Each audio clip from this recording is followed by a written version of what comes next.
Motor সাইকেলের তেল নাই, তাই টাঙ্কি খুলে মাথায় করে তেল নিতে এসছে এক বৃদ্ধা। তিনি জানান, আপনি ট্যাঙ্কি খুলে নিয়ে এসছেন কেন? ওই গাড়ি তেললে ফেলে আনতে পারে না এখানে। গাড়িতে তেল নেই, যার কারণে আপনি ট্যাঙ্কি খুলে নিয়ে এসছেন। বাসার থেকে এসে বাসার গাড়ি আসে, বাজার বক্সার গাড়ি।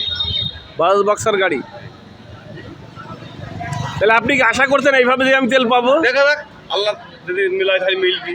যদি তেল না পেলে কি করবেন আপনি? না পারি বাড়ি চলে যাবো এভাবে। ওইখানে বাড়ি চলে যাবেন।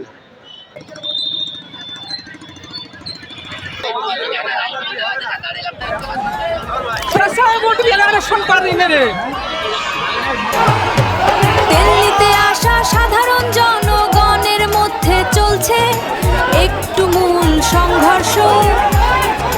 লাঠিসোঁটা হাতে একে অপরের উপর আক্রমণ যেন প্রতিনিয়ত ঘটে চলেছে।